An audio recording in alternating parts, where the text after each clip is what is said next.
తిరుమల లడ్డు వ్యవహారంలో ఏదైతే కల్తీ నెయ్యి అంశంపై ఒక దుష్ప్రచారం సాగిందో, ఈ అంశంపై జంతువుల కొవ్వు కలిసిందని, ఆవు కొవ్వు కలిసిందని, పంది కొవ్వు కలిసిందంటూ ఒక దుష్ప్రచారాన్ని ముఖ్యమంత్రి చంద్రబాబు నాయుడు, డిప్యూటీ సీఎం పవన్ కళ్యాణ్ అదే పనిగా పెద్ద ఎత్తున ప్రచారం చేసిన పరిస్థితి. దీనికి సంబంధించినటువంటి వీడియో క్లిప్పింగ్స్ అందరూ వినే ఉంటారు. కానీ నిన్న అసెంబ్లీలో పవన్ కళ్యాణ్ మాట్లాడుతూ అసలు తాను అటువంటి వ్యాఖ్యలు చేయలేదని, అటువంటి పదాలు కూడా ప్రయోగించకూడదని, అసలు గత ప్రభుత్వంపై నేను దీనిని ఆపాదించలేదంటూ తిరిగి పెద్ద ఎత్తున అబద్ధాలు చెప్పే ప్రయత్నం స్పష్టంగా కనిపించింది. సో ఈ క్రమంలో ఈ అన్ని వివరాలపై మనతో మాట్లాడేందుకు ప్రముఖ లాయర్, మాజీ జనసేన ప్రతినిధి రజనీ గారు ఉన్నారు. నమస్తే మేడం. నమస్తే సార్. నమస్తే. నిన్న పవన్ కళ్యాణ్ అసెంబ్లీలో చేసినటువంటి వ్యాఖ్యలు, గత ప్రభుత్వంపై తాను ఆరోపణలు చేయలేదు, వైఎస్ జగన్ ఇదంతా చేశారని చెప్పి నేను అనలేదు అంటూ ఆయన మరో మాట ఎత్తుకున్నారు. దీన్ని ఎలా అర్థం చేసుకోవాలి? సార్, ఎగ్జాక్ట్లీ మీరు ఇందాక అడిగిన ప్రశ్నలోనే అడిగిన మాట ఏంటంటే అదే పనిగా అని అన్నారు. అదే పనిగా అంటే ఇక చేసుకోవడానికి ఏమి పని లేనప్పుడు అదే పనిగా తవ్వుకుంటూ పోతారు చూడండి, అట్లయితే ఉంది సార్. మాట్లాడుకోవాల్సింది అసెంబ్లీలో ప్రజా సమస్యల గురించి, కానీ ఇక్కడ టిటిడి పాలక మండలి సమస్యలని మన ప్రజా సమస్యలుగా ఎందుకు చూడాలి? టిటిడి చైర్మన్ ఉన్నారు, టీవీ5 బిఆర్ నాయుడు గారు ఉన్నారు. టీవీ5 కి చైర్మన్ ఆయనే, టిటిడికి ఆయనే. ఆయన 7 to 8 డిబేట్ లో అదే, 9 to 8, 9 to 10 డిబేట్ లో అదే. సో వాళ్ళ దాంట్లో గానీ లేకపోతే ఆయన గానీ మాట్లాడుతూ ఉండాలి దాని గురించి. ఇంతవరకు టిటిడి చైర్మన్ నాయుడు గారు తెర మీదకి వచ్చింది లేదు. ఇంత గొడవ జరిగిపోతుంది, రాష్ట్రం అల్లకల్లోలం అయిపోతుంది, కొట్టుకు చేస్తున్నారు. లడ్డూలో కల్తీలో పాపమా, ఇంకొక పాపమా, ఏదైనా మొట్టమొదట మాట్లాడాల్సినటువంటి వ్యక్తి నాయుడు గారు. బట్ నాయుడు గారు నిమ్మకి నీరెత్తినట్టున్నారు. నాయుడు గారి తరపున వకాల్తా పట్టుకున్నటువంటి చంద్రబాబు నాయుడు గారు మాత్రం ఆయనే మాట్లాడుతున్నారు. చంద్రబాబు నాయుడు గారు ఇచ్చిన సమాచారం మేరకి గతంలో పవన్ కళ్యాణ్ గారు మాట్లాడారండి. ఇప్పుడు మాట్లాడలేరు కూడా. ఎందుకంటే నిన్న చూసినాం అసెంబ్లీలో. ఇది ఒక టిటిడి పాలక మండలి సమస్య అధ్యక్ష. ఆ పాలక మండలి వారు మాట్లాడుకోవాలి, ఆ చైర్మన్ గారు మాట్లాడుకోవాలి, అప్పుడు ఉన్నటువంటి చైర్మన్ గారు అని చాలా చక్కగా విపులీకరించారు. ఆయన చెప్తూ పదే పదే ఇది ఇక్కడ మాట్లాడాల్సింది కాదు, అయినా సరే రాష్ట్ర ప్రజలకు చెప్పాలి. నేను ఎప్పుడు కూడా గత ప్రభుత్వంలో ఉన్న ముఖ్యమంత్రి, మాజీ ముఖ్యమంత్రి గారు చేసినారనో, ఆ వ్యక్తులు చేసినారనో, ఒక దాని వల్ల తప్పు జరిగిందో నేను చెప్పట్లేదు, నేను ఎప్పుడు చెప్పను కూడా అని చెప్పినారు సార్. ఇది చాలా గొప్ప మార్పు. ఎంత మార్పు అంటే కనీసం హెరిటేజ్ అనే పదాన్ని కూడా ఆయన ఎక్కడ వాళ్ళ. వైష్ణవి డైరీ, బోలేబాబా డైరీ ఇవన్నీ చెప్పినారు. బోలేబాబా డైరీ షేర్లు హెరిటేజ్ వాళ్ళు ఎన్ని కొన్నారు, హెరిటేజ్ షేర్లు బోలేబాబా ఎన్ని కొన్నారు, వైష్ణవి డైరీ షేర్లు 5,000 షేర్లు ఎక్కడైతే హెరిటేజ్ లో ఎందుకున్నాయి? ఇవి పేర్లు మార్పులు, కానీ వీళ్ళవన్నీ ఒకటే అని అన్నకి తెలిసినా తెలియకపోయినా దాని గురించి ప్రస్తావించకపోవడం గొప్ప విషయంగా భావించాల. ఇకపోతే కల్తీ ఎవరు చేసినారో పెరుమాళ్ళకి ఎరుక అన్నారు. ఎవరా పెరుమాళ్ళు? చెప్పల. పెరుమాళ్ళకి ఎరుక అని వదిలేస్తే ఎట్లా? సిబిఐ విచారణ చేయాలా, ప్రత్యేక కమిటీ, ఒక కమిటీ వేస్తున్నారు కదా, కమిటీ వారు నిర్ధారిస్తారు. ఇంకొకటి ఏంటంటే స్వామివారి లడ్డూలో కల్తీ జరిగితే ఆ జరిగిన దానికి కారణమైన వారికి ఇక జరిగేవి జరుగుతాయి, ఈ కర్మ ఇక్కడే అనుభవిస్తారు, అది మహాపాపం. తర్వాత ఇంకా సర్వనాశనం అయిపోతారు, వంశాలు అంతరించిపోతాయి. అంటే వారసులు ఉండరు, వంశాలు అంతరించిపోతాయి. ఇది చాలా అద్భుతమైన పదజాలం. దీన్ని అసెంబ్లీ సాక్షిగా వాడడం ఎంతమంది వంశాలకి ఆ పెయిన్ తెలుస్తుందో, తప్పు చేసిన వారికి గుర్తు చేస్తున్నట్టుంది. నాకైతే సంబంధం లేదు, మీలో మీరు కొట్టుకు చావండి, ఈ స్క్రిప్ట్ ఈ సబ్జెక్టు నాకు అనవసరం, ఇది పాలక మండలి, ఇది టిటిడికి సంబంధించింది, లేకపోతే డైరీ వాడు కల్తీ చేసినాడు కాబట్టి వాడికి సంబంధించింది, మాకేం సంబంధం అన్నట్టుగా ఆయన చక్కగా చెప్తే, గౌరవ ఉపసభాపతి మాత్రం అరే అప్పుడైపోయిందా మాట్లాడడం, అరే చాలా బాగా మాట్లాడారే, చాలా బాగా ఎక్స్ప్లెయిన్ చేస్తున్నారే, అప్పుడైపోయిందా అనిపించింది స్పీచ్ ఉప ముఖ్యమంత్రి గారిది అని ఆయన ఉపసభాపతి గారు. మొన్న మధ్య నెల్లిమర్ల లోకమాధవి గారు పాపం రోడ్డు మధ్యలో కరెంటు స్తంభాలు పెట్టి, ఆ వర్షం వచ్చినప్పుడో, లేకపోతే ఆ కరెంటు పాస్ అవుతున్నప్పుడో, లేకపోతే రోడ్డుకు అడ్డంగా ఉన్నప్పుడో, లేకపోతే ఇళ్ల మధ్యలో కరెంటు స్తంభాలు పెట్టినప్పుడు గుడ్డు ముందా కోడి ముందా అన్నట్టుగా కరెంటు స్తంభాలు పెట్టాక మీరు ఇల్లు కట్టుకున్నారా, ఇల్లు కట్టుకున్నా కరెంటు స్తంభాలు పెట్టారా అంటూ పక్కకి కొట్టేయకండి అధ్యక్ష. ఒక పసిబిడ్డని కోల్పోయిన తల్లి నా దగ్గరకు వచ్చి నా బిడ్డను కోల్పోయినా పర్లేదు, అయిపోయింది ఏదో అయిపోయింది, కానీ ఏ తల్లి ఏ బిడ్డని కోల్పోకూడదు అంటూ తన ఆవేదనతో నా దగ్గరకు వచ్చింది అధ్యక్ష. ఇది నా నియోజకవర్గంలో జరిగిన సమస్య అంటే, ఆగండి అమ్మా, మీ ప్రశ్న మీరు వేసినారు కదా, ఆయన సమాధానం చెప్పే ఇవ్వాలి కదా, మీకు అయిపోయింది, 5 నిమిషాలు కూర్చోండి అన్నారు ఉపసభాపతి గారు. అరే, ఒక ఆడబిడ్డ మాట్లాడుతుందే, ఇంకొక ఆడబిడ్డ తల్లి సమస్య చెప్తుందే, కళ్ళ ముందు ఒక బిడ్డను కోల్పోయిన తల్లి ఆవేదనని ఇంకొక తల్లి, ఒక మహిళ అసెంబ్లీలో కేటాయిస్తున్న సమయం 4 నిమిషాలకు మించి ఇవ్వని మీరు పవన్ కళ్యాణ్ గారు మాట్లాడుతుంటే వినసొంపుగా ఉందా? ఏ నియోజకవర్గ సమస్యల గురించి మాట్లాడుతున్నారు? ఏంటి సార్, అసెంబ్లీలో ఇచ్చేది 5 నిమిషాలు, దాంట్లో 4 నిమిషాల్లోనే టక్క టక్క టక్క టక్క బెల్లు నొక్కే ఉపసభాపతి గారు త్రివిక్రమ్ గారి సినిమా చెప్తున్నాడు. ఆయన ఏమన్నా అత్తారింటి దారి సినిమా చూపిస్తున్నాడా? అప్పుడే అయిపోయిందా? ఒర్రే, ఇంకాసేపు చెప్పమను. చెప్పి ఆయనకే తెలుస్తుంది ఇది ఇక్కడ మాట్లాడకూడదు, విలువైన సమయాన్ని వృధా చేస్తున్నాం, కానీ ఇది రాష్ట్ర ప్రజలకు తెలియజేయాలి కాబట్టి తెలియజేస్తున్నానని అతనికి అతను ఇది ఇక్కడ చెప్పకూడదైనా చెప్తున్నానంటూ చెప్తుంటే అప్పుడే అయిపోయిందా, ఇంకా ఉందా?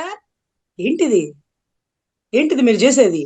నిన్నటి రోజు మొన్న అంబటి రాంబాబు గారి ఇష్యూలో ఎవరు పాప గల్లా మాధవి గారు ఆమె ఇంటి మీదకి పంపించినారు మహిళలతో చెప్పులు ఇచ్చి. ఆ నియోజకవర్గంలో గతంలో పోటీ చేసి ఓడిపోయి ఇప్పుడు గెలిచిన నజీర్ గారు ఉన్నారు, లేకపోతే బలమైన సామాజిక వర్గ నాయకులు ఉన్నారు. వాళ్ళందరినీ వదిలేసి ఒక బీసీ ఆడబిడ్డని నువ్వు పో ఇంటి మీదకి అని ఉసిగొలిపిన వాళ్ళు ఎవరు? సరే, ఎవరైతే కానివ్వండి, పాపం బలైపోయింది ఒక ఆడబిడ్డ. సరేలేండి, ఇప్పుడు వరకు అమ్మాయికి ప్రయారిటీ కూడా లేదు. మంచుకో చెడుకో ఒక ప్రయారిటీ వచ్చింది. ఎంత ప్రయారిటీ వచ్చిందంటే, అసెంబ్లీలో ఉపసభాపతి గారు గల్లా మాధవి గారు, ఈ మధ్య బాగా వినపడుతుంది మీ పేరు, దేంట్లోనూ రోడ్లు ఎంచిన దాంట్లోనా, మంచినీటి పథకాల్లోనా, దేంట్లో వినపడుతుంది? గొడవల్లో ఎక్యూజ్డ్ 1 A1 గా ఉన్నటువంటి ఒక పాపం ముద్దాయిగా ఉన్నటువంటి ఒక మహిళ గురించి ఉపసభాపతి గారు సంతోషంగా బాగా వినపడుతుందే మీ పేరు. ఇదే తప్పమ్మా, అలా వెళ్ళకూడదు. అసలు స్పీకరు, డిప్యూటీ స్పీకరు ఏ ప్రభుత్వాన్ని ఏ వ్యక్తుల్ని పొగడకూడదు. వాళ్ళు ఒక ట్రాన్స్పరెంట్ గా ఉండాల, రెండు పార్టీల నాయకుల్ని ఒకేలాగా చూడాల. అటువంటి వ్యక్తులు ఎక్యూజ్డ్ 1 గా ఉండి మహిళ కేసులో బెయిల్ కూడా రాకుండా అసెంబ్లీ సమావేశాలకి అటెండ్ అయితే, అమ్మా మీకు ఇంకా బెయిల్ రాలేదు, చిన్న సమస్య పెద్ద సమస్య, బెయిల్ వచ్చాక అసెంబ్లీ సమావేశాలకి అటెండ్ అవ్వండి, ఇది రూలు, ఇది బైలాస్, ఇది రూలు అని చెప్పాల్సినటువంటి ఉపసభాపతి అప్రిషియేట్ చేస్తూ మీ పేరు బాగా వినపడుతుందమ్మా. అవును, మరి ఇళ్ల మీదకి మహిళలను తీసుకొని చెప్పులు తీసుకొని వెళ్ళి ఈ రోజు దాడి చేస్తున్న దాంట్లో కీలక పాత్రగా ఉంది. A6 లోనో ఎక్కడో పెడితే జడ్జి గారు A6 లో పెట్టడం ఏంటి? ఈవిడ అంటే ఈవిడ ఎమ్మెల్యే సారథ్యంలో జరిగితే ఎమ్మెల్యే A6 లో పెడతారా అంటే, ఈవిడ ఎక్కడా గలాటా చేయలేదని, గలాటా చేయక్కర్లా, చేయమని ప్రవోక్ చేసింది. ఆవిడ చేతిలో చెప్పులు ఉండక్కర్లా, కర్రలు ఉండక్కర్లా, ఆవిడ ముందుండి వెనకాల జనం ఉన్నారు, అయిపోయా. A6 నుంచి A1కి ఎత్తి పైన వేశారు, A1 లో వేశారు, బెయిల్ రాలా. బెయిల్ వచ్చే వరకు మేము ముద్దాయిలు కూడా చెప్తాం, సార్ యాంటిసిపేటరీ బెయిల్ వేసినాం సార్, వచ్చే వరకు మీరు అప్స్టాండింగ్ లో ఉండండి, బెయిల్ వచ్చాక రండి అంటే చట్టాన్ని గౌరవించినట్టు. కానీ ఆ చట్టాన్ని గౌరవించాల్సినటువంటి చట్టసభల్లో బెయిల్ రానటువంటి ఒక ఎక్యూజ్డ్ 1, ఒక ఎమ్మెల్యే అయినప్పటికీ ఎక్యూజ్డ్ 1 ఆ సభలో మాట్లాడడానికి అనర్హులు, ఆ సభకి రాకూడదు, బెయిల్ వచ్చే వరకు దాక్కోవాలి, బెయిల్ వచ్చాక తెర మీదకి రావాలి, బెయిల్ వచ్చే వరకు మనమేం చూస్తూ ఓర్చుకోనక్కర్లేదు, పోలీసు వారి విధులను నిర్వహించవచ్చు, పోనీలే మీరు నిర్వహించకపోయినా పర్లా, ఆమెను అరెస్ట్ చేయమని మేము చెప్పం, బెయిల్ వచ్చే వరకు చట్టసభలకి రాకూడదు, అది రూలు వచ్చేసినారు. దానికి ఉపసభాపతి గారు తప్పట్లు కొట్టి బాగా వినపడుతుంది మీ పేరు అంటూ పోగొట్టడం. ఇలాగే కదా మినిస్ట్రీలో వచ్చేసేది. సరే, పోనీలేండి, చట్టసభల్లో చట్టాన్ని ఉల్లంఘన చేస్తున్నటువంటి ఉపసభాపతి గారు అనుకుంటాం. అరే, అప్పుడే అయిపోయిందా? అని అనకూడదండి. ఆ పదం మీ నోట్లోంచి రాకూడదు. అవును. బెల్ కొట్టాలి. మీ డ్యూటీ ఏంటి? మీరు ఏ ప్లేస్ లో కూర్చున్నారో తెలుసా? భజన చేసే ప్లేస్ లో కాదు, బెల్ కొట్టే ప్లేస్ లో కూర్చున్నారు. 4 నిమిషాలు దాటిపోతే బెల్ కొట్టండి. ఏ మీటింగ్ అయినా సరే, ఎవరు మాట్లాడినా సరే, ముఖ్యమంత్రి గారితో సహా ఇచ్చే సమయం 5 నిమిషాలే. ఆ నియోజకవర్గ సమస్యల గురించే అరే కొడతాల రామకృష్ణ గారు మాట్లాడతారండి. అతని పేరేంటి? దేవాంశు, లోకేష్ దేవాంశ్ గారి గురించి కొడుకు. పొగడతలు. ఆ వీళ్ళకి ఆయన అసెంబ్లీ ఏదో అసెంబ్లీ వీళ్ళ ఇది దాన్ని ఏమనాలి, అప్రిషియేషన్ కి వీళ్ళ పొగడతలకి వేదికగా మారినట్టుంది అసెంబ్లీ. సార్ అది ఎలా అవుతుందంటే, పక్కన ప్రతిపక్షం లేనప్పుడు జరుగుతున్నటువంటి సభ ఇలాగే ఉంటుంది. అంతే అప్పుడు కరెక్ట్. ప్రతిపక్షం కనుక ఉంటే, అది మనం గుర్తొచ్చిందా రిపబ్లిక్ ఛానల్లో గనక అతను ఉమ్. ఎవరు, దీపక్ రెడ్డి గారు ఒక్క గురించి అవును. అడుగుతుంటే, అరే చెప్పాల్సిన అతను ఎవరు, రామ్మోహన్ నాయుడు గారి గురించి అడుగుతుంటే, మా మా లోకేష్ గారు మంత్రి, హూ ఇస్ లోకేష్ అని అన్నారు ఉమ్. చూడండి. ఇప్పుడు అవును. ఉపసభాపతి గనక న్యూట్రల్ గా ఉన్నైతే, కొణతాల రామకృష్ణ గారు మీకు ఇచ్చిన 5 నిమిషాల్లో మీ నియోజకవర్గ సమస్యల గురించి చెప్పండి. Who is Devan's who is ఉమ్. దేవాన్స్ దేవాన్స్ కి అంతే. అసెంబ్లీకి ఏంటి సంబంధం? అతని అవును. గురించి అతని తండ్రో అతని తాతో బయట పొగుడుకుంటాడు, అవును. బయట పొగుడుకుంటారు పబ్లిక్ సభల్లో. అదే మనం ఒక కొణతాల రామకృష్ణ గారు ఒక జనసేనకు సంబంధించినటువంటి ఎమ్మెల్యే, ఒక ఉమ్. మినిస్టర్ కూడా కాదు, చాలా అనుభవం గల వ్యక్తి. ఆయన ఉమ్. దేవాంశ్ గురించి అసెంబ్లీలో పొగుడుతుంటే తాతగారు నవ్వుకోవడం, సంతోషపడడం, తండ్రి ఉమ్. గారే చెప్పుకోలా. అదేంటో అవును. వాళ్ళ నాన్నగారు అవును. చెప్పలే, నా కొడుకు ఇది సాధించినాడు అది సాధించినాడు. యా. తప్పు సార్. ఇట్లయితే 15 ఏళ్ళు ఈయనే ముఖ్యమంత్రిగా ఉంటే 15 ఏళ్ల తర్వాత దేవాంశ్ గారు భజన చేయాలేమో. అరే ముందే హింట్ ఇచ్చేస్తున్నారు, దేవాంశ్ చాలా గొప్పవాడు, దేవాంశ్ ఉమ్. చాలా అర్హుడు. ఏంటివంతా? దేవాంశ్ తో మనకేం పని? చదువుకునే బిడ్డ. అదిగా సరే 10 ఏళ్ళు అండి గొప్పోడు అయితే పట్టుమని. అవుతాడేమో. పట్టుమని 10-12 అది ఏళ్ళు వయసు కూడా లేదు. అవును, 10-12 ఏళ్ళు, ఇంకొక 15 ఏళ్ళు, అప్పుడు ఎంత ఆ అవుతుందండి? 27 ఏళ్ళు. సరిపోతుంది, కరెక్ట్ ఏజ్. అవును. కరెక్ట్ ఏజ్కి వచ్చేస్తాడు. ఇంకా మనం అవును. పర్లేదు, మన దేవాంశుని కూడా మనమే భుజాలెక్కించుకోవాలి. అలా తేలిగ్గా ఎలా వదిలేస్తాం? ఆయన అవును. వాళ్ళ చెల్లికి రెస్పెక్ట్ ఇవ్వలేదు, లేకపోతే వాళ్ళ తల్లికి రెస్పెక్ట్ ఇవ్వలేదు అని మనం మాట్లాడుకుంటాం. సార్ సరదాగా ఒక మాట అనుకుందాం. చంద్రబాబు గారి తండ్రి పేరు అంటే ఖర్జూరపు నాయుడు అని మన ఎవరు కొడాల నాని గారు ప్రెస్ మీట్ లో మాట్లాడటమే వింటుంటాం. ఉమ్. చంద్రబాబు గారి తల్లి పేరేంటి? తెలీదు. తెలీదు. చంద్రబాబు గారి చెల్లెలు అక్క చెల్లెలు ఉన్నారా? మాకైతే తెలియదు, నిజంగా తెలియదు. తెలీదు. తర్వాత అసలు ఈ మహిళలు ఉంటేనే పెద్ద సమస్య అన్నట్టుగా వాళ్ళ ఇంట్లో ఒక ఆడబిడ్డ లేదు, లోకేష్ ఒక్కరే. ఆ ఉమ్. లోకేష్ గారికి దేవాంశ్ గారు ఒక్కరే, ఆడబిడ్డలు ఉమ్. లేరు. ఆడబిడ్డల వల్లే సమస్య వస్తుందని ఒక 30-40 సంవత్సరాల క్రితమే గ్రహించినటువంటి గొప్ప మహోన్నత వ్యక్తి చంద్రబాబు చంద్రబాబు గారండి. నాయుడు. ఆడబిడ్డల వల్లే, అరే అందులో అక్క చెల్లెల వల్లే సమస్య. అరే కేసీఆర్ గారికి ఆ విషయం తెలియక కవిత గారిని గనేసినారు ఉమ్. చూడండి, ఇప్పుడు పెద్ద సమస్య ఏంది? రాజశేఖర రెడ్డి గారికి ఆ విషయం తెలియక షర్మిలమ్మని గనేసినారు. ఉమ్. అరే షర్మిలమ్మ గారు కవిత లేకపోతే ఏకగ్రీవంగా వారికి పోటీ లేదు, వారికి సాటి లేదు. ఉమ్. ఏకైక వారసుడు వాళ్ళకి మాత్రం. మనం మాత్రం 4-5 గనేయాలట. ఇదేంట్రా ఉమ్. స్వామి, మాకు వెనకాల ఆస్తులు కూడా లేవు. అక్కకి అలా ఇచ్చావు, చెల్లికి ఎలా ఇచ్చావు, చూడు అక్కకి 5 లక్షల కట్నం ఇచ్చావు, నాకు 2 ఇచ్చావు, నాకు 3 ఇచ్చావు అని కొట్టుకు వస్తున్నారు. అయినా సరే తోడుకు తోడు ఉండాలని ఒకరికి ఇద్దరు కంటుంటున్నారు. కానీ దారుణం, అసలు ఆడబిడ్డ ఏం విలువ ఇచ్చినాడంటే, అసలు ఆడబిడ్డని మీరు కనలా. అవును. ఆడబిడ్డ వద్దనుకున్నారు, ఆడబిడ్డ సమస్య అనుకున్నారు. మనం అదే. మనం ఒకరి గురించి మాట్లాడడమా? సరే ఉమ్. పోనీలబ్బా, అది మీ ఇష్టం, మీ వ్యక్తిగత విషయాలు. కానీ మమ్మల్ని కనమని దయచేసి ప్రెజర్లు పెట్టకండి. మాకు అనారోగ్య సమస్యలు ఉన్నాయి, ఆర్థిక సమస్యలు ఉన్నాయి, మా ఇబ్బందుల్లో మేము నలిగిపోతున్నాం. ఇప్పుడు కానీ పెంచి పోషించే పరిస్థితులు అయితే లేకుండా ఉన్నాయి.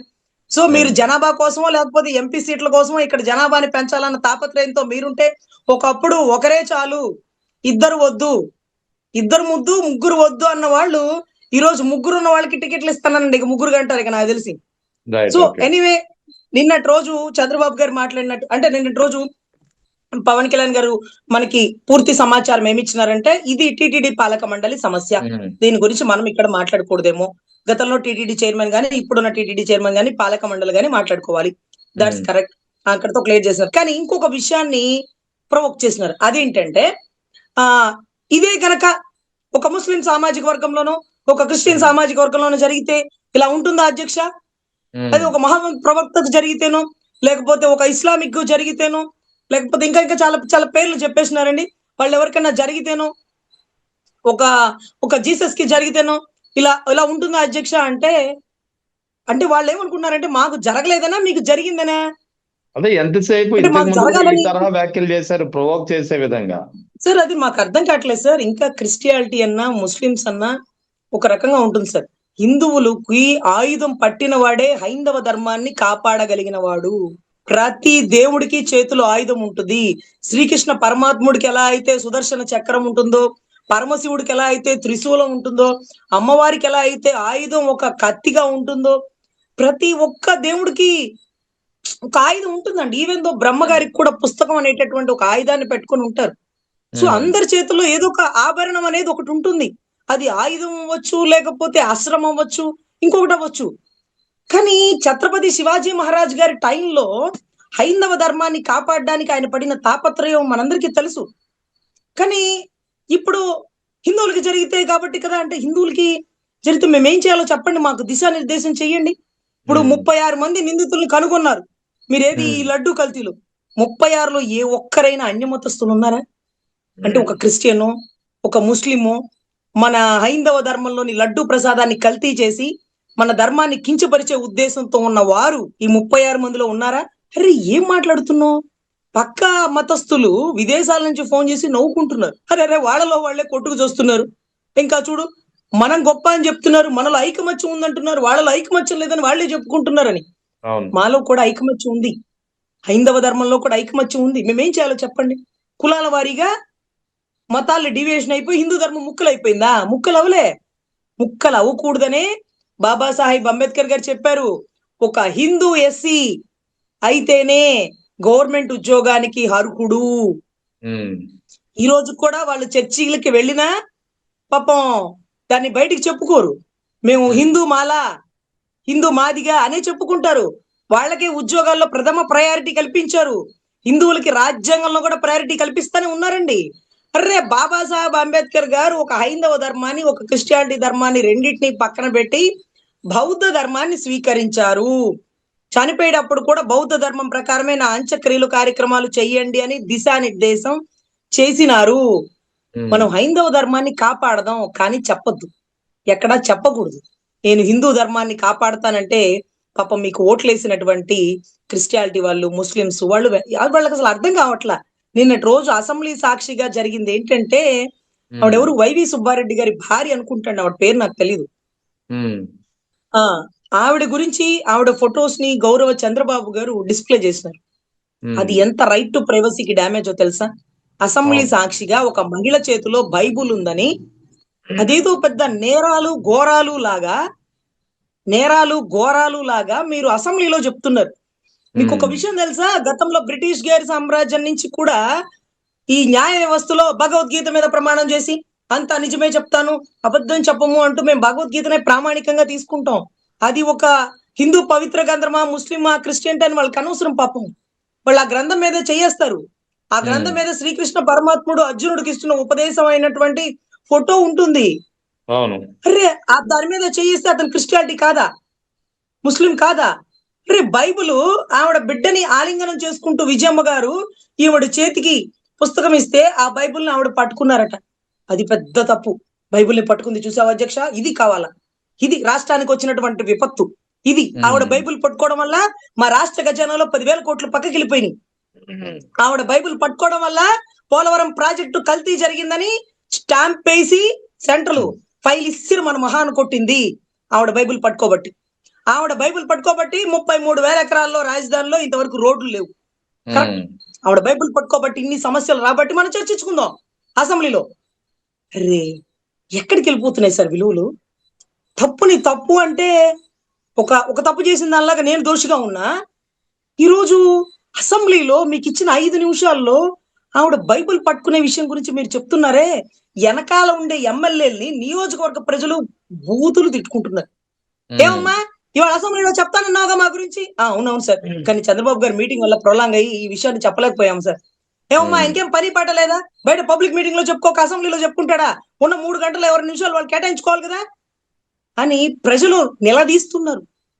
మొన్నటి రోజు తెనాలి శ్రావణ్ కుమార్ గారు చెప్పారు చూడండి, రోడ్లు లేవు, తిడుతున్నారు మమ్మల్ని, అసలు గుంటలు పడిపోయినాయి, యాక్సిడెంట్లు అయిపోతున్నాయి. తాడికొండ నుంచి హైకోర్టుకి చుట్టూ తిరిగి టోల్ గేట్ కట్టి చచ్చినట్టు హైకోర్టుకి సెక్రటేరియట్ కి వెళ్లాల్సినటువంటి దుస్థితికి వచ్చింది. వచ్చేది వర్షాకాలం ఇంకా చాలా ఇబ్బంది అవుతుందని చెప్పారు. ఇలాగా ప్రతి నియోజకవర్గ సమస్యలు, నెలమల్లో లోకమాధవ్ గారు కరెంటు స్తంభాల వల్ల ఇబ్బంది అన్నారు, లేకపోతే బొలిశెట్టి శ్రీనివాస్ గారు ఇంకో సమస్యల గురించి చెప్తున్నారు. వీళ్ళకి ఇవ్వండి సమయాన్ని. కొంతల రామకృష్ణ గారు ఆయన ఎవరైతే దేవాంశ్ గురించి చెప్తుంటే ఇది మనకు అవుట్ ఆఫ్ సబ్జెక్ట్ అండి, ఇది మనకు అవుట్ ఆఫ్ సబ్జెక్ట్, దీని గురించి మనం ప్రస్తావించుకోకూడదు. రామకృష్ణ గారు మీరు అనుభవజ్ఞులు, మీరు కూడా లోకేష్ గారి కొడుకు గురించి మనకెందుకండి, విలువైన సమయం ఇది, చెప్పండి మీ నియోజకవర్గ సమస్యలు అని ఉపసభాపతి గారు అంటే ఎంత హుందాతత్వంతో ఉంటుందండి. ఇవాళ చెప్పినటువంటి మాట ఇంకొక మాట ఏంటంటే ఎన్డీడీబీ రిపోర్టు ఆ రోజు వచ్చింది కాబట్టి భగవంతుడు నా దగ్గర ఆ మాట, నా ద్వారా ఆ మాట రాష్ట్ర ప్రజలకి చెప్పించినాడు అని గౌరవ సీఎం గారు చెప్పినారు. నేను చెప్తున్నాను సార్, కింద ఏదైతే ఎన్డీడీబీ రిపోర్ట్ లో నోట్ ఏమైతే ఉందో అంటే వాళ్ళు ఏమి ఇచ్చినారంటే అండి, it can not be used any evidence, అంటే it can not be consider any evidence అనమాట. ఇప్పుడు ఏదైతే ఎన్డీడీపీ రిపోర్ట్ ఒక ఎవిడెన్స్ గా ఎందుకు కన్సిడర్ చేయరంటే, మీకు డౌట్ వచ్చి మీరు ఆ శాంపిల్స్ ని మీరు టెస్టింగ్ పంపించారు, మీకు ఎన్డీడీపీ రిపోర్ట్ మీ చేతికి ఇచ్చింది, దీనికి కోర్టుకి సంబంధం లేదు. మీరు కేసు వేసి ఎఫ్ఐఆర్ చేస్తే కోర్టు వాళ్ళు వచ్చి శాంపిల్స్ తీసుకుంటారు, కోర్టుకు సంబంధించి ఇన్వెస్టిగేషన్ టీం కోర్టు అరేంజ్ చేసిద్ది, కోర్టు ద్వారా తీసుకున్న శాంపిల్స్ ని మాత్రమే కోర్టు ఎవిడెన్స్ గా కన్సిడర్ చేస్తుంది. So it can not be consider the court evidentiary. ఇంకొకటి ఇవన్నీ ఎక్కడ ఉంటుందంటే ఎన్డీడీపీ రిపోర్ట్ లో కింద క్లాజ్ లో పెట్టి ఉంటుందండి, ఇది మనం చెప్పే మాట కాదు, దాంట్లో ఉండే క్లాజ్ నేను ఒక 2-3 లైన్లు చూస్తే ఆశ్చర్యపోయినాను. ఆ రిపోర్ట్ ని ఎక్కడా పబ్లిష్ చేయకూడదంట, ఆ రిపోర్ట్ ని ఎక్కడా చెప్పకూడదంట. మీరు టెస్ట్ చేయమని ఇచ్చారు, నేను టెస్ట్ చేశాను, ఆ రిపోర్ట్ మీరు చూసుకోండి అంతే అంతే. సో ఇది ఎందుకంటే కోర్టు నుంచి వేసినటువంటి ఇన్వెస్టిగేషన్ టీం కాదు కాబట్టి అవునండి, అవును. దాంట్లో unless required as per direction అన్నమాట, శాంపిల్స్ కోర్టు ప్రకారం తీసుకోలేదు కాబట్టి కోర్టు 10 ml తీసుకోమంటదా 100 ml తీసుకోమంటదా అని తెలియదు కదా.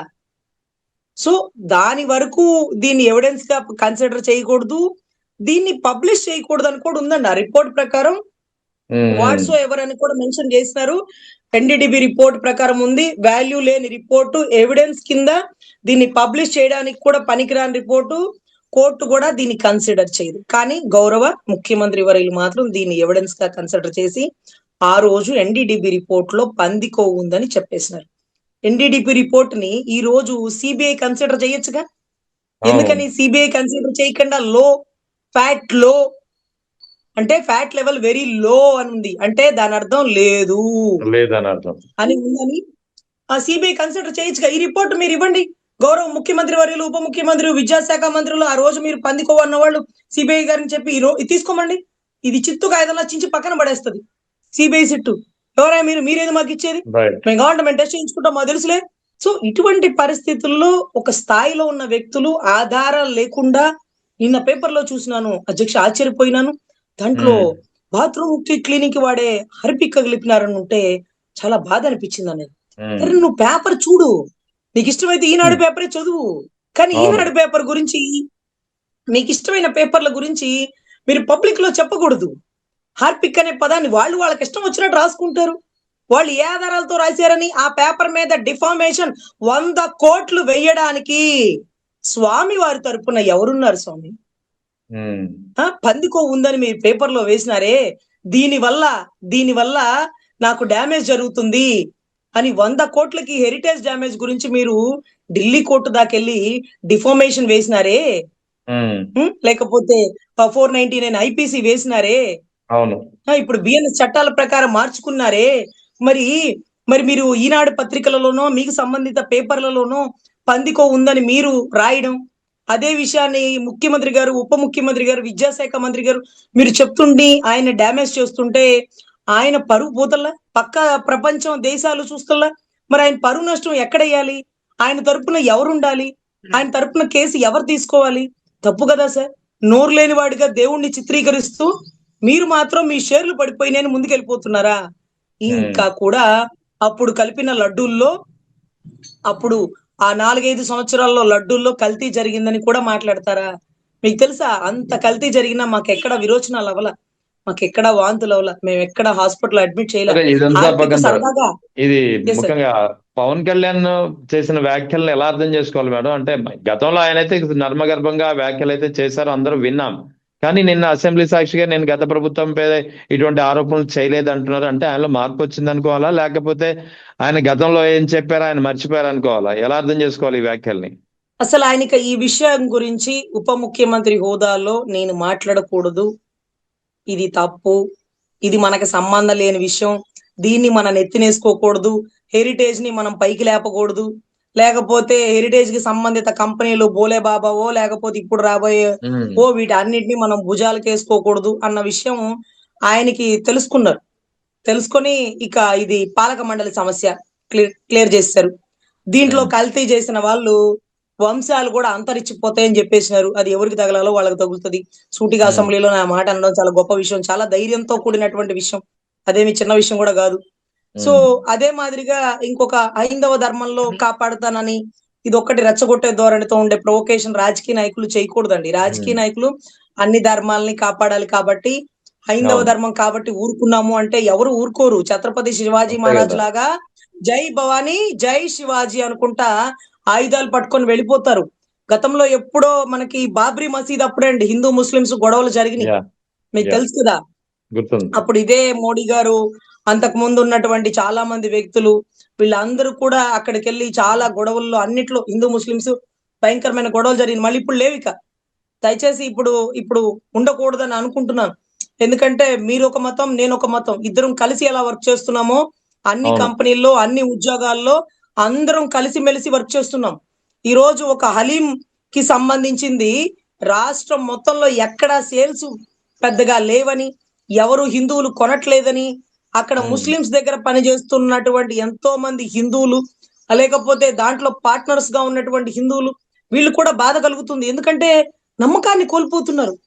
10 రూపాయల కోవా బన్ గురించి వచ్చిన సమస్య కాదు, ప్రతి ఒక్కరికి అనుమానం వచ్చేస్తుంది. ఈవెందో ప్రతి సంవత్సరం ఈ టైంలో హలీం తింటే చాలా బలంగా ఉంటుంది, అది తింటేనే వాళ్ళు పొద్దునుంచి సాయంత్రం వరకు ఉపవాసం చేయగలుగుతున్నారు, లేకపోతే పొద్దునే తినేస్తారు సాయంత్రం వరకు వాళ్ళు ఏమి తినరు, మంచి ఫుడ్ తింటున్నారు, అది హలీంలో ఉంటుందేమో అని అంటూ తినే మేము కూడా ఏమో లేబ్బా ఏం కలుపుతున్నారు అని ఆలోచించి ఒక అడుగు ఆగాల్సి వస్తుంది.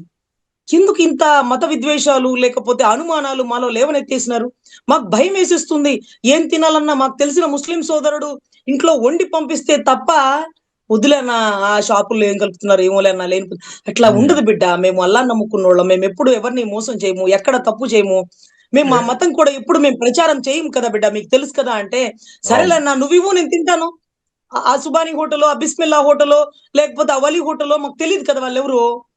అలా కాదులే బిడ్డ, అనుమానించద్దు బిడ్డ, మేము అదే నమాజ్ చేసుకుని బయటకు వచ్చినప్పుడు మేము అందరినీ గౌరవిస్తాం, అందరినీ సమానంగా చూస్తాం, మీరు కూడా మమ్మల్ని సమానంగా చూడండి బిడ్డ అంటే కళ్ళమ్మ నీళ్ళు వచ్చేసింది సార్. నిజంగా అందరం ఇది ఎక్కడి దాకా వెళ్ళిపోతుందో తెలియలేదు. కానీ ఆ మాట అన్న ఒక ముస్లిం సోదరుడు నేను బయట తినట్లేదని తెలిసి తన ఇంట్లో వండి తీసుకొస్తే, మీ ఇంట్లో వండింది నేను తింటాను నవాబ్ సార్, కానీ బయటది ఎందుకునో ఆలోచించాల్సి వస్తుంది అంటే అతను చెప్పిన మాట నా కళ్ళమ్మ నీళ్లు తెప్పించింది సార్. మేము ఎప్పుడు దానమే చేయమని మా అల్లా మాకు చెప్తాడు, ఈ టైంలో మీరు దానాలే చెయ్యండి, ఎవరిని పరుష పదజాలం వాడకండి, అసలు మందు కూడా తాగకూడదు. మా ముస్లిం సామాజిక వర్గంలో ఎక్కువ అసలు ఎవ్వరు తాగరు బిడ్డ, ఎక్కడో ఒకడు తప్పని పరిస్థితుల్లో వాళ్ళు ఎందుకు వాళ్ళ కర్మ గాని, మేము అలాంటి తప్పుడు పనులు కూడా చెయ్యం బిడ్డ అని ఆ నవాబ్ సార్ చెప్తుంటే నాకు చాలా బాధేసింది. అందులోనూ మీరు బాగా గుర్తుంచుకోవాల్సిన విషయం ఏంటంటే, అప్పట్లో షరీఫ్ గారు అని మీరు వినుంటారు కదా పేరు బాగా. అవునండి. రాజధానికి సంబంధించినటువంటి ఒక పెద్ద సమస్య నుంచి అప్పుడు శాసన మండలి చైర్మన్ షరీఫ్ గారి పుణ్యం అంటూ అమరావతిని కాపాడుకోగలిగినామండి. ఈ రోజు అతని మీద దాడి చేస్తున్న, పోడియం పైకి ఎక్కి అతన్ని ఇబ్బంది పెడుతున్న, అమరావతిని ఏకతాటిగా కాపాడినటువంటి ఒక ముస్లిం సోదరుడు అతనే గనక లేకపోతే, ఒకవేళ బక్కడ బెదిరింపులకి భయపడితే అది ఎప్పుడో ఆలింగనం అయిపోయేదండి అమరావతి కూడా. అంటే మనం మతాన్ని గౌరవించాలి, మత వ్యక్తుల్ని గౌరవించాలి, అందరం కలిసిమెలిసి మెలగాలి, మన ధర్మాన్ని మనం కాపాడుకుందాం. అంత మాత్రానికి అవతల ధర్మాన్ని కించపరచకూడదండి. చాలా తప్పిది. చాలా మంది ముస్లిం సోదరులు నలిగిపోతున్నారు, చాలా బాధపడుతున్నారట. ఈ విషయాన్ని స్వయంగా పవన్ కళ్యాణ్ గారి దృష్టికి కొంతమంది తీసుకురమ్మని నన్ను అడిగినటువంటి అభ్యర్థన. కానీ చాలా మంది ఆయనతోనే కలిసి ఉంటారు. ఆయన బౌన్సర్స్ కూడా ఆయన మనస్ఫూర్తిగా నమ్మి పెట్టుకునే వ్యక్తిని కూడా ఎక్కువ ముస్లింసే ఉంటారు. కానీ ఈ రోజు ఆయన నోట నుండి ఇటువంటి మాటలు వింటుంటే, అరే ఒక ముస్లిం సామాజిక వర్గంలో జరిగితే ఊరుకుంటారా, ఒక క్రిస్టియన్ సామాజిక వర్గంలో జరిగితే ఊరుకుంటారా, హిందూ సామాజిక వర్గం కాబట్టి ఇలా అయిపోతుంది, అటు ఇటు కలిసిపోతున్నారు. తప్పది, వాళ్ళకి ఇష్టమైతే వాళ్ళు కలుస్తారు. రైట్ టు రిలీజన్ ఉంది వాళ్ళకి ఇష్టమైన మతంలోకి వాళ్ళు వెళ్ళిపోవచ్చు. ఈ రోజు ఆ స్వేచ్ఛ ఉండబట్టే మీ భార్య గారు ఈ రోజు బైబిల్ చదవగలుగుతున్నారు. ఈ రోజు ఆ స్వేచ్ఛ ఉండబట్టే మీరు మీ భార్యకి విరుద్ధంగా మీరు ఈ రోజు హైందవ ధర్మాన్ని కాపాడుకుంటున్నారు. ఎవరికి ఇష్టమైంది వాళ్ళు చేసుకుంటున్నారు. తప్పది, ఎవరి ఇష్టం వాళ్ళది. ఇప్పుడు భారతమ్మ గారు ఉన్నారనుకోండి కొండెక్కరు, షర్మిలమ్మ గారు ఉన్నారనుకోండి కొండెక్కరు.